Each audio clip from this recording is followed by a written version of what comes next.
नमस्कार, स्वागत है आप लोगों का। तो आज हम लोग को स्टार्ट करना है प्लांट किंगडम में पार्ट नंबर 3। तो पिछले 2 पार्ट्स में मैंने आपको classification system with an angiosperm समझाया और एल्गी जिसमें हम लोगों ने क्लोरोफाइसी, फियोफाइसी, रोडोफाइसी और इंपॉर्टेंस ऑफ एल्गी भी समझा था। तो इस लेक्चर में हम लोगों को पढ़ना क्या है, वो है ब्रायोफाइट्स। ब्रायोफाइट्स देखना है, ठीक है। तो आपने करना क्या है, कॉपी पेन लेके बैठिए और वीडियो के बाद एज यूजुअल एनसीईआरटी की रीडिंग जो बहुत ही इंपॉर्टेंट है, ठीक है। तो स्टार्ट करते हैं हम लोग सबसे पहले ब्रायोफाइट्स। बहुत ही इंटरेस्टिंग टॉपिक है ये, अगर आप समझते चलेंगे तो सबसे पहले ब्रायोफाइट्स की स्टडी को क्या कहा जाता है, ब्रायोलॉजी, ठीक है। The study of bryophyte is known as, इसकी स्टडी को हम लोग क्या कहते हैं, ब्रायोलॉजी, ठीक। अब इनका हैबिटेट भी समझ लेते हैं हम लोग। तो ये पाए कहाँ कहाँ जाते हैं, तो ये पाए जाते हैं मॉइस्ट कॉमा सैडी कॉमा डैम्प प्लेसेस, और भी जगहों पर पाए जाते हैं एटसेट्रा। मेन जगह यही है, मॉइस्ट, सैडी और डैम्प प्लेसेस, और भी जगहों पे पाए जाते हैं ये। एक बहुत ही इंपॉर्टेंट लाइन एनसीईआरटी लिखती है कि bryophytes are known as amphibians of plant kingdom. क्या कहते हैं ब्रायोफाइट्स को हम लोग, amphibians, amphibians of plant kingdom. Bryophyte is also known as amphibians of plant kingdom. अब ऐसा क्यों है, क्योंकि ये सॉइल में तो रह सकते हैं बट अपने सेक्सुअल रिप्रोडक्शन को कंप्लीट करने के लिए इनको वाटर की रिक्वायरमेंट रहती है। क्या बोला कि they can live in soil but requires water for sexual reproduction. इस वजह से क्या कहा जाता है, एम्फीबियंस ऑफ प्लांट किंगडम, ठीक है। अब देखो, ये भी थैलॉइड होते हैं। ए भी थैलॉइड का मतलब आपने एल्गी का लेक्चर तो देखा था, एल्गी भी थैलॉइड थे, बट इनका जो थैलस होता है ना वो ज्यादा डिफरेंशिएटेड होता है देन ऑफ एल्गी, ठीक है। ए भी थैलॉइड होते हैं and differentiated and more differentiated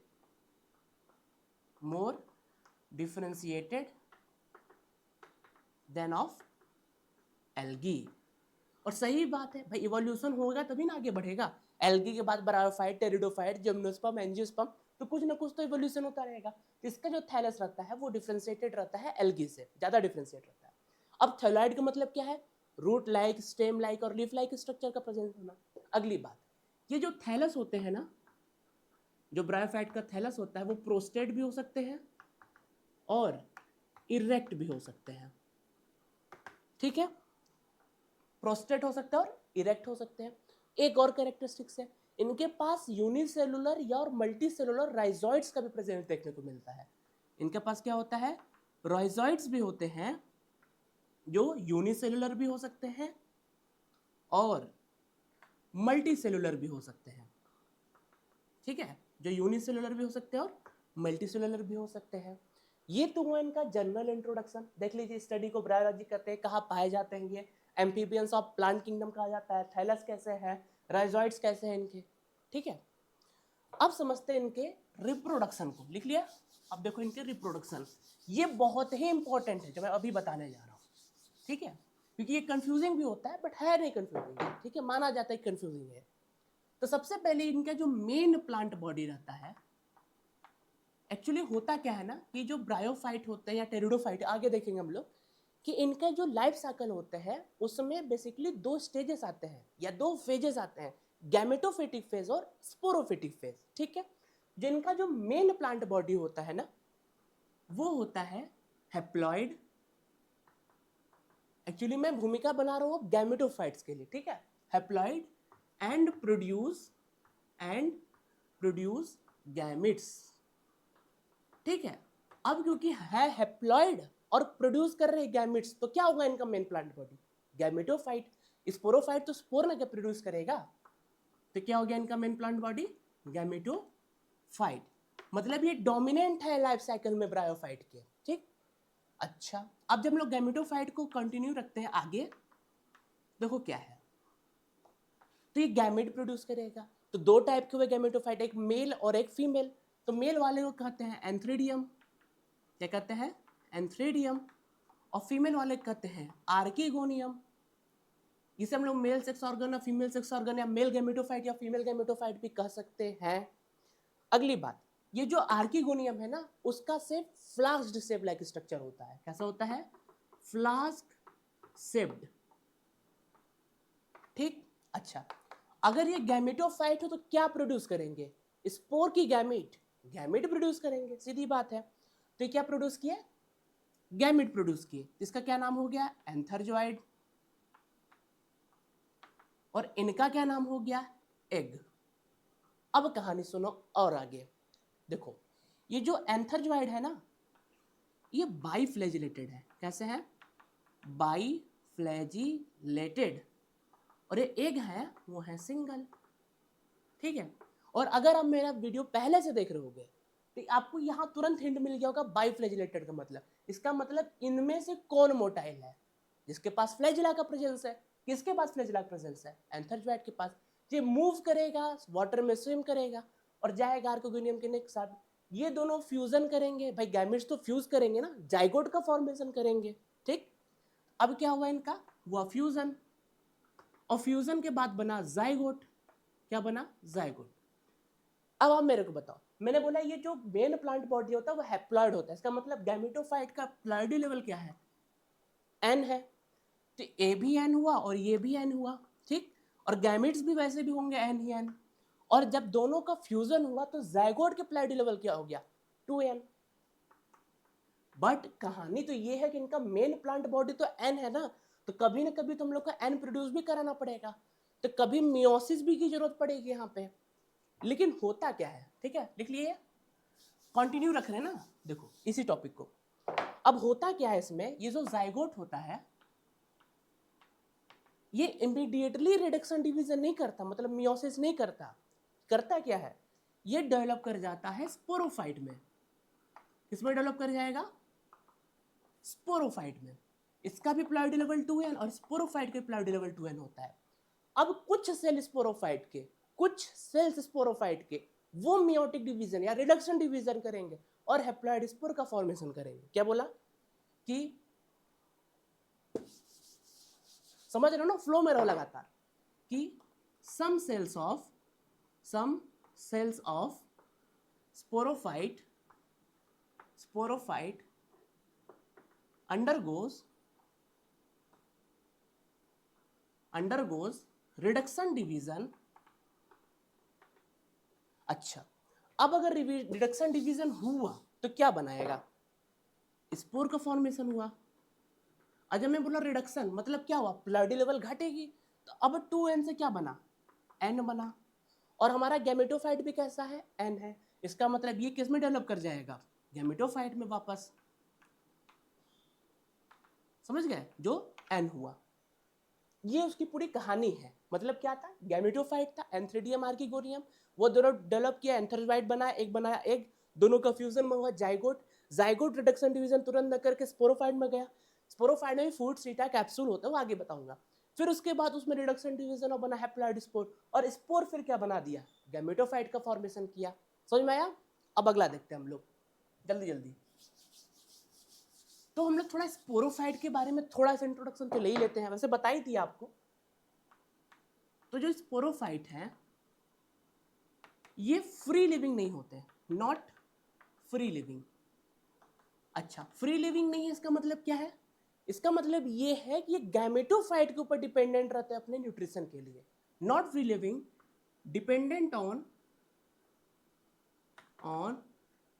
photosynthetic gametophyte for nourishment या न्यूट्रिशन। रुका लो, ठीक है, आई बात समझ में।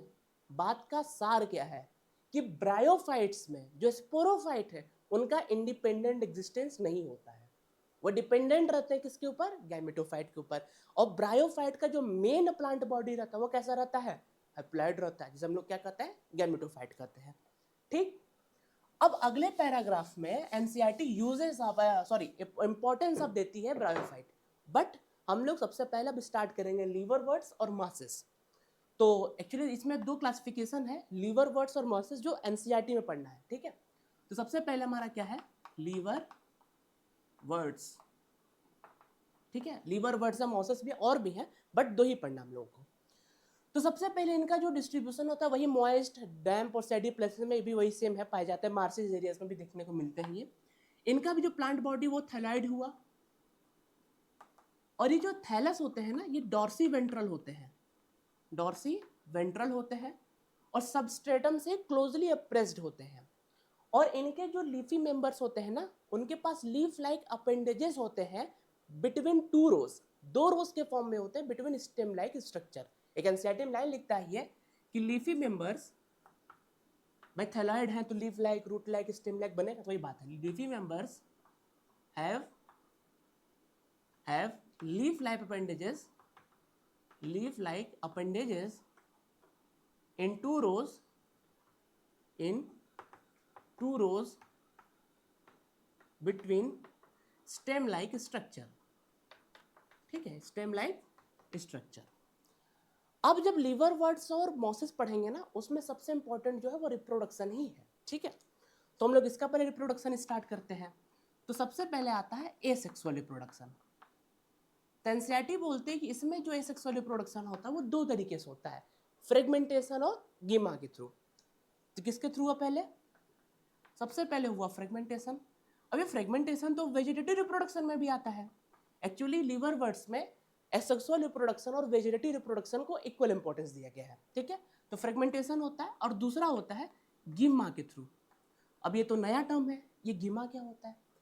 गीमा जो होता है ये ग्रीन मल्टी सेलुलर और एसेक्सुअल बर्ड्स होता है। क्या होता है ये गीमा, क्या होता है ये green multicellular, green multicellular and asexual birds. Important है एसेक्सुअल बर्ड्स, ठीक है। ये क्या होते हैं, एसेक्सुअल बर्ड्स होते हैं जो ग्रो करते हैं एक रिसेप्टिकल पे, जिसे कहा जाता है gemma cup. Grows on receptacle called gemma cup. अब क्या होता है, अगर मैं आपको दिखाऊं डायग्राम से, तो कुछ इस प्रकार के दिखेंगे। ये कैसे दिखते हैं,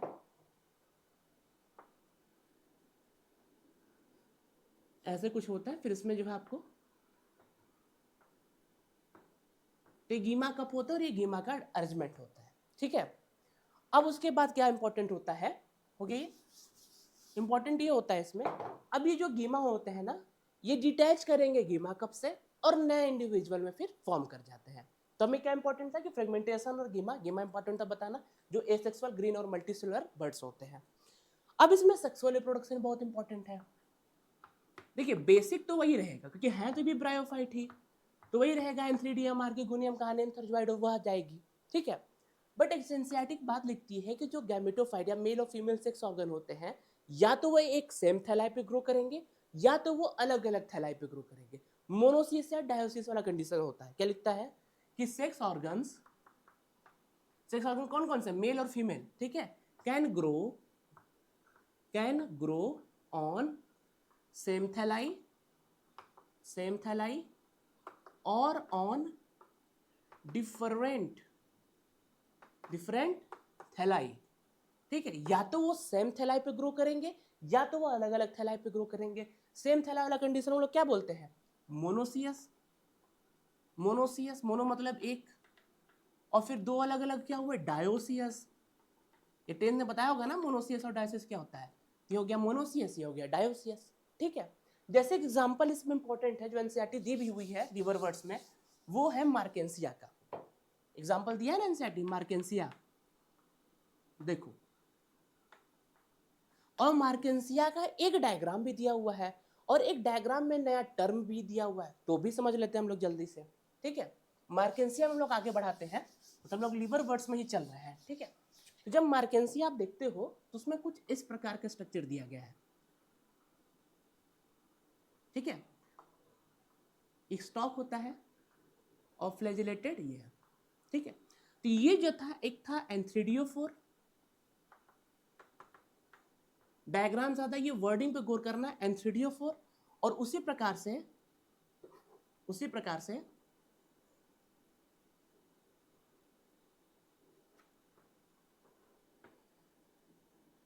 आर्किगोनियोफोर दिया है, आर्किगोनियोफोर दिया है।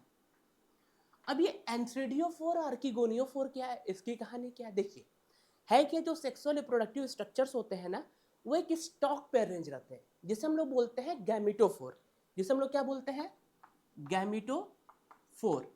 ये क्या है, देखिए जो मैं बोल रहा हूँ वो भी इंपॉर्टेंट है, तो लिखने के साथ साथ सुनते रहिए क्या बोल रहा हूँ। ये क्या है, गैमिटोफोर। तो गैमिटोफोर एक स्टॉक है जिसके ऊपर सेक्सुअल रिप्रोडक्टिव स्ट्रक्चर अरेंज होते हैं। तो अगर एंथ्रीडियम के केस में उसे हम लोग बोलते हैं एंथ्रीडियोफोर, और आर्किगोनियम के केस में हम लोग क्या बोलते हैं, आर्किगोनियोफोर। ये देखिए ये एंथ्रीडियम है और ये आर्किगोनियम है, ठीक है। चलो ये बताना जरूरी था, क्योंकि अगर पूछ लेता है एंथ्रीडियोफोर आर्किगोनियोफोर क्या, तो आप कंफ्यूज हो जाते पेपर में, ये डायग्राम के थ्रू दिखा देता तो ठीक। आगे हम लोग समझते हैं इसके स्पोरोफाइट के बारे में, ठीक है। जनरल रिप्रोडक्शन वही सेम, पूरा सेक्सुअल रिप्रोडक्शन का मोड वही, एंथ्रीडियम, आर्किगोनियम, एंथरजॉइड और एग, जाइगोट, ठीक है, वो सारा सेम है।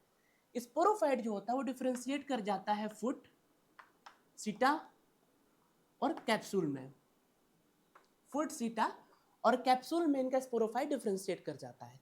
और यही मैं आपको बता दूं, ये जो कैप्सूल होता है ना, यही बियर करता है स्पोर्स को, मतलब इसी में रिडक्शन डिवीजन हुआ, स्पोर को बियर करेगा, ठीक है। अब इसमें फिर होता है स्पोर डिस्पर्सल मैकेनिज्म भी आता है। एनसीईआरटी में स्पोर डिस्पर्सल मैकेनिज्म नहीं दिया हुआ है, बट समझ लो होता है क्या इसमें।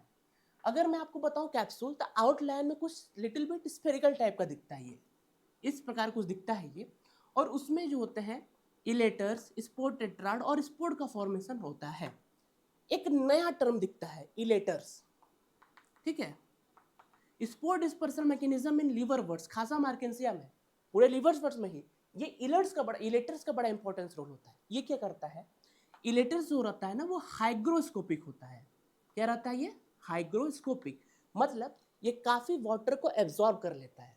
अब जब वाटर को एब्जॉर्ब करेगा, तो जो कैप्सूल का साइज है वो क्या करेगा, स्वेल अप होगा, सूज जाएगा, और फिर कैप्सूल बस्ट कर जाए किसी टाइम आते आते, और फिर स्पोर्स हो जाएगा, वो डिस्पर्स हो जाता है। मतलब बेसिकली स्पोर डिस्पर्सन में किसका इंपॉर्टेंट रोल होता है, इलेटर्स का, जो हाइग्रोस्कोपिक होता है। वाटर को एब्जॉर्ब किया, साइज इसकी स्वेल अप की, और फिर वो बस्ट कर जाएगा कैप्सूल, और साथ में स्पोर निकल जाएगा, ठीक है। फिर स्पोर जर्मिनेट कर जाएगा अलग अलग गैमेटोफाइट में। कहानी वही है, स्पोरोफाइट गैमेटोफाइट डेवलप करना सेम है, ठीक है। तो ये हुआ लीवर वर्ड्स की कहानी, एग्जाम्पल बता दिया मार्केंसिया, ठीक है। अब अगला हम लोग को पढ़ना है, वो है क्या है, वो मोसेस, ठीक है। तो दूसरा हम लोग देखते हैं मोसेस, ठीक है। मोसेस को थोड़ा हम लोग अच्छे से देखेंगे, इसलिए ब्रायोफाइट को मैं मिटा दे रहा हूं। मोसेस, देखिए जो मोसेस में गैमेटोफाइट होता है ना, उसके दो स्टेज होते हैं। जो इसके गैमेटोफाइट होते हैं या गैमेटोफिटिक फेज होते हैं, इनमें गैमेटोफिटिक जो फेज होता है, इसमें दो स्टेज होते हैं, टू स्टेजेस। अब वो स्टेज कौन कौन से, वो समझ लेते हैं हम लोग जल्दी से। एक होते हैं प्रोटोनिमा स्टेज, और एक क्या होते हैं, लीफी स्टेज। एक होते हैं प्रोटोनिमा स्टेज, एक होते हैं लीफी स्टेज, ये समझ लिए। अच्छा, ये जो प्रोटोनिमा स्टेज होते हैं ना, ये फर्स्ट स्टेज होता है, ठीक है, ये फर्स्ट स्टेज होता है प्रोटोनिमा स्टेज। तो सेकेंड कौन सा होगा, ऑब्वियस सी बात है लीफी स्टेज ही होगा, ठीक है। ये जो होता है प्रोटोनिमल स्टेज, ये डायरेक्टली डेवलप कर जाता है स्पोर्स से, डायरेक्टली डेवलप्स फ्रॉम स्पोर्स, ठीक है। और इसके बारे में पढ़ा जाए तो ये क्रीपिंग, ग्रीन और ब्रांच शेप होते हैं, creeping, green, comma branch structure होते हैं ये, ठीक है, जो हम लोग कहते हैं प्रोटोनिमल स्टेज। अगर बात करें, हम लिख लो उसको पहले, अच्छा लिख लिया। जब हम लोग बात करें लीफी स्टेज के बारे में, तो ये डेवलप इसी से करती हैं, सेकेंडरी प्रोटोनिमा से लीफी स्टेज डेवलप कर जाती है। अब एनसीईआरटी क्या लिखती है वो समझो, एनसीईआरटी लिखती है develops from secondary protonema as a, ध्यान देना, लेटरल बर्ड्स। कहानी कहीं भी फंसी जा सकती है। क्या? सेकेंडरी प्रोटोनिमा, दूसरा लेटरल बर्ड्स, एपिकल नहीं, लेटरल बर्ड्स के तौर पे होता है, ठीक है। उसके बाद ये अपराइट सिलेंडर एक्सिस का फॉर्मेशन करते हैं, कंसिस्ट करते हैं, जो स्पाइरली अरेंज लीफ को बियर करता है। साथ में ये जो लीफी स्टेज होता है ना, ये सेक्स ऑर्गन को भी बियर करता है, तो बियर्स सेक्स ऑर्गन, ठीक है। तो इसमें क्या हो गया, प्रोटोनिमल स्टेज हो गए, लीफी स्टेज हो गए। ये पहला स्टेज होता है, डायरेक्टली स्पोर से डेवलप करता है ये प्रोटोनिमल स्टेज। और सेकेंड स्टेज है लीफी स्टेज है, जो develop from secondary protonema as a lateral bud. फिर एनसीईआरटी की लिखती है ना, बताया ना कि अपराइट सिलेंडर एक्सिस होते हैं जो लीफी मेंबर्स में ग्रो कर जाते हैं, ठीक है, ये हो गया। और जो लीफी स्टेज है उसकी इंपॉर्टेंट बात क्या है, ये सेक्स ऑर्गन को बियर करते हैं, ठीक है। फिर वही फ्यूजन है, सेक्सुअल रिप्रोडक्शन में कैंथ्रेडियम, आर्किगोनियम, मेंथरजॉइड है, फ्यूजन किया, जाइगोट, वो सब सेम चीज है। स्पोरोफाइट में भी क्या आपको बता दो, यहाँ पे लिख लिया। तो जो स्पोरोफाइट होता है ना, वो भी सेम ही है। तो वो कहानी क्या है, जिसका स्पोरोफाइट रहता है वो भी डिफ्रेंशिएट इसमें भी करता है, फुट, सीटा और कैप्सूल। बट ध्यान देना इस बात को, ये जो स्पोरोफाइट होता है मॉसेस का ना, वो ज्यादा इलोबोरेट रहता है as compare to liverworts. Sporophyte in mosses is more elaborated than liverworts के मुकाबले इनका जो स्पोर रहता है वो ज्यादा क्या रहता है, ये हो गया, ठीक है, डिफ्रेंशिएट रहता है। स्पोरोफाइट के बारे में समझ गया। फिर वो कैप्सूल है, कैप्सूल यहाँ पे भी क्या करेगा, स्पोर को बियर करेगा स्पोर्स को। और यहाँ पे भी एक एलोबोरेटेड स्पोर डिस्पर्सल मैकेनिज्म होता है, एलोबोरेटेड स्पोर्स डिस्पर्सल मैकेनिज्म होता है। अगर मैं थोड़ा इसके बारे में बताऊं, क्योंकि अपने आप में बहुत ही बड़ा टॉपिक है ये, ठीक है, मैं पूरा नहीं बता सकता और आपके लिए इंपॉर्टेंट है मेरे करंट स्टेज में, बट मैं आपको थोड़ा सा बता देता हूं कि इस कंडीशन में मॉसेस में, इधर देख लेना, मॉसेस में ना कोई भी इलेटर्स नहीं पाए जाते हैं कैप्सूल में। स्पोर डिस्पर्सल मैकेनिज्म क्या है, कैप्सूल को बस्ट करना, वही तो बात होगी ना कि स्पोर कैसे डिस्पर्स करेगा स्पोरोफाइट से। तो इस केस में कोई इलेटर्स नहीं पाए जाते, यहाँ पे इलेटर्स नहीं पाए जाते हैं। तो फिर क्या पाए जाते हैं, यहाँ पाए जाते हैं ऑपरक्यूलम या पेरिस्टोम टीथ। यहाँ पाए जाते हैं ऑपरक्यूलम और पेरिस्टोम टीथ। मैं आपको जैसे एक डायग्राम दिखाता हूँ, उससे आप अच्छे से समझ पाओगे, ठीक है। एक फ्यूनेरिया का डायग्राम, एक्चुअली इस मॉसेस के एग्जांपल में आगे बताऊंगा फ्यूनेरिया, उसका डायग्राम एनसीईआरटी में दे रखा है। वो कुछ इस प्रकार से होता है। लीफी गैमेटोफाइट है ना, गैमेटोफाइट बताया इसका लीफी होता है ना, ठीक है। और इसका पत्ता थोड़ा अच्छे से बना देते हैं। ये होता है इसका कैप्सूल, ठीक है, और इसके बाद होता है सीटा, इधर होता है इनका फुट। इंपॉर्टेंट क्या है, जब कैप्सूल का आप क्रश करोगे लैब में ना, तो आपको वहां पे पेरिस्टोम टीथ देखने को मिलता है। और माइक्रोस्कोप में पेरिस्टोम टीथ, जब आप आउटर पेरिस्टोम टीथ दिखोगे तो कुछ इस प्रकार से दिखेगा,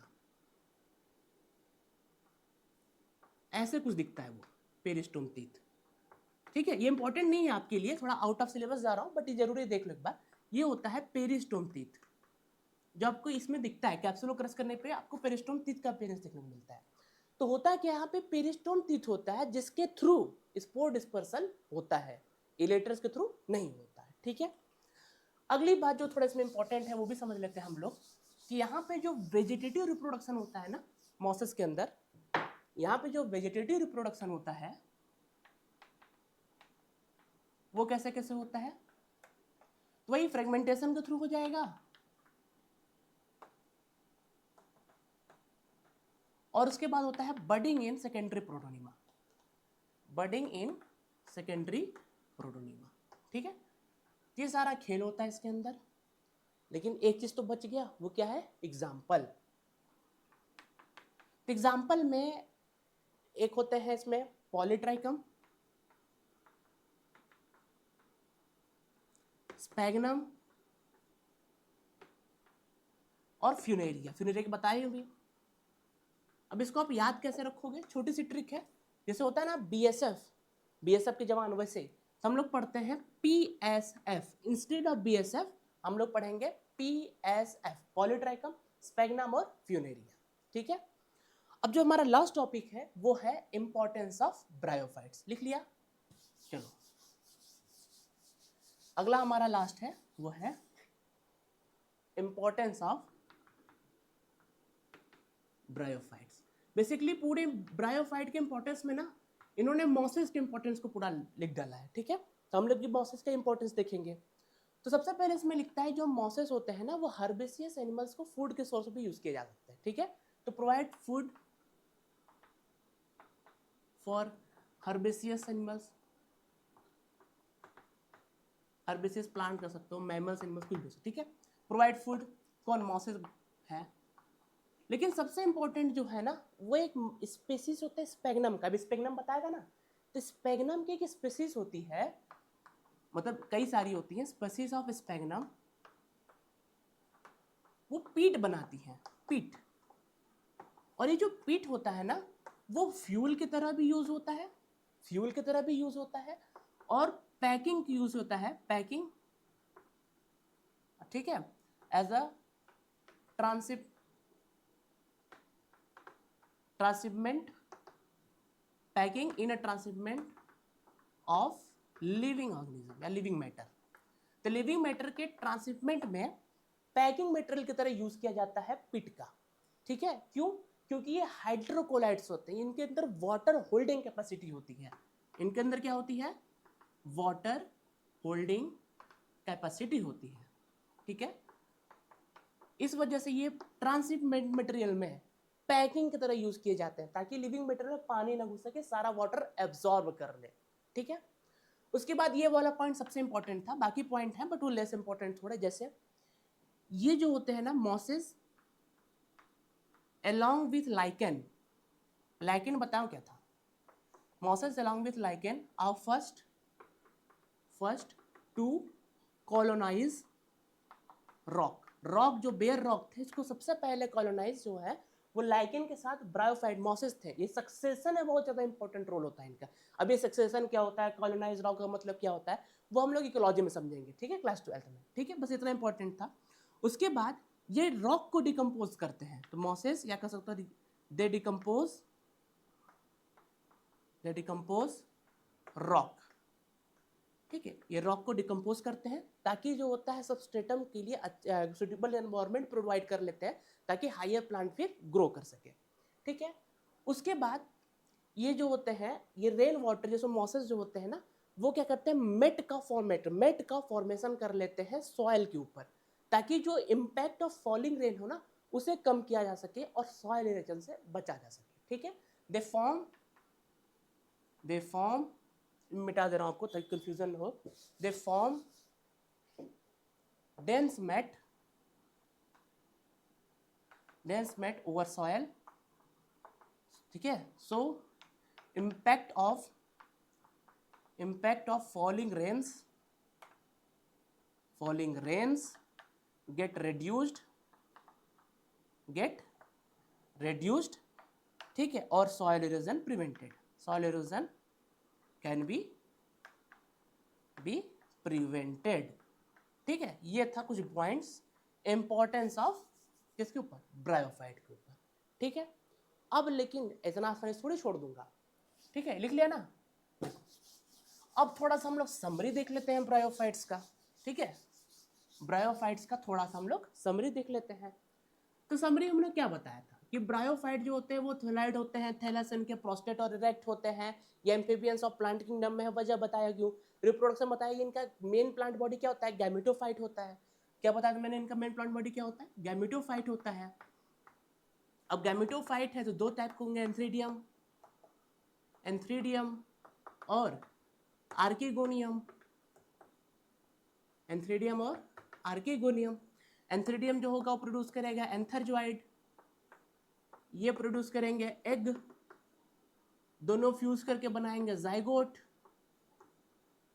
ठीक है, जिसके प्लाइडी एन ज़ायगोट बना 2n, ये भी n, ये भी n। उसके बाद ये स्पोरोफाइट में कन्वर्ट हो जाता है ज़ायगोट। स्पोरोफाइट के कुछ सेल्स होते हैं वो रिडक्शन डिवीजन करते हैं, और जैसे ही वो रिडक्शन डिवीजन कर लिए वो बनाते हैं हैप्लॉइड स्पोर्स। स्पोर्स पे स्पोर टेट्राड वो चीज़ें बनती है, बट मैं डायरेक्ट आपको बता दूं तो फिर ये स्पोर्स जो होते हैं वो गैमेटोफाइट में फिर कन्वर्ट हो जाते हैं। ठीक है, तो ये पूरा इनका लाइफ साइकिल होता था। जो स्पोरोफाइट होता है वो इंडिपेंडेंट नहीं रहता, डिपेंड करता किसके ऊपर, गैमेटोफाइट के ऊपर।